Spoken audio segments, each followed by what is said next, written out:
Well, I think it depends on the project that you're working on, because not every project needs a blockchain, right?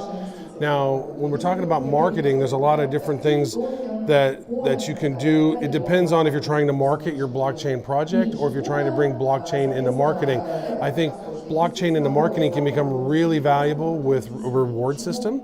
Like, say for example, maybe you're a sports team and you want to create this loyalty program and incentivize folks to, maybe they buy a ticket, they get some tokens from your team.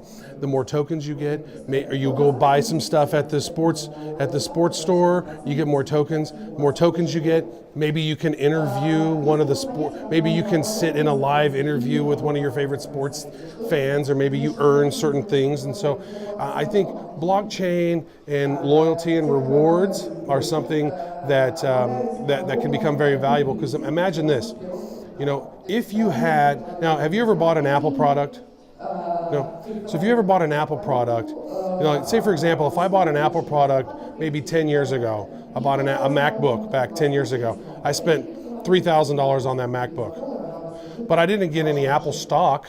If I had spent that $3,000 instead on Apple stock, that would be worth way more, right? And so over time, blockchain and marketing are going to converge to reward the consumers who are interacting with your brands. So instead of just being consumers, you actually become more invested into the projects that you support.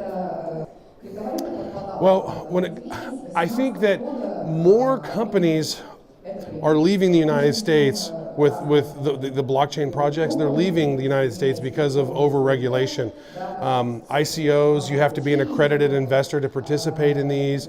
And so what's happening is a lot of the top talent seems to be moving other places. I'm seeing it happening in Gibraltar, Singapore, Switzerland, the Cayman Islands, Malta, Estonia. So I think that more innovation is beginning to leave America and go to these other countries because America is wanting to over-regulate this innovation. And I think if they were to just let this grow organically and self-regulate itself, it would be much better off long term, because I think technology and leaders and innovation is going to start really leaving America. We won't have the Silicon Valley of the future with blockchain. That will be in Europe or will be in Asia. Well, I think that there needs to be some regulations. There needs to be, but I think anybody should be able to participate. And right now, you have to be an accredited investor. You have to be a millionaire to be able to invest in these projects now, because they want to protect people. Well, I think that the project should go through a vetting process so that they become like, this is an authorized project. It's been fully vetted. We know it's not a scam, right? I think that's the problem, is they think every one of them's a scam, right? Oh, we don't know. We don't want grandma to lose her money. But in the same veil, like, I can go down to the convenience store and go spend $500 on lottery tickets if I want and waste my money, or I can go to Las Vegas and gamble all my money away, but I can't spend $50 on an ICO if I want. And so I think it's a case of the rich getting richer, as always, and instead of allowing the middle class and the smaller investors to be able to participate, I do think that there should be some regulations. There should be some basically to define if this project is legit or not. There should be some, we've done analysis on this project, it's legit. Okay, good. Then anybody should be able to participate in it. So, well, Facebook has banned them. Google has banned them. Twitter mentioned yesterday they're banning them. YouTube banned us.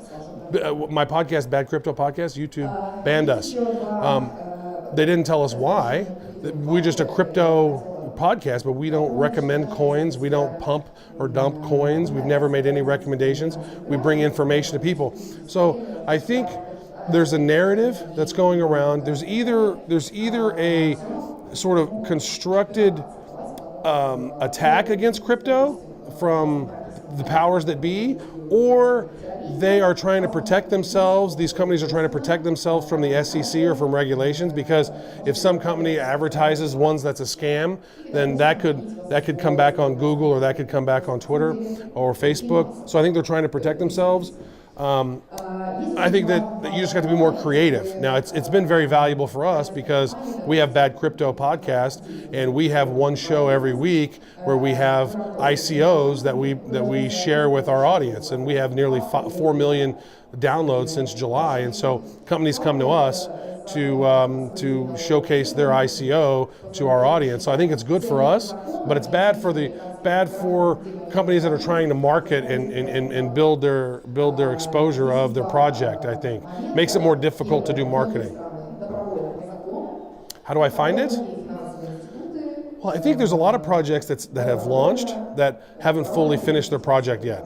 So a lot of companies have gotten a lot of funding, but not a lot of those projects have finished their development. So I think we're still waiting to see how these companies who've received, like some companies receiving $100 million, like they're like, we got $100 million, and then the price of Ethereum goes up. Now it's $200-300 million.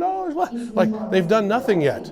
So I would like to see more of these projects that have been funded heavily actually deliver on their technology. So I think it's too early to tell.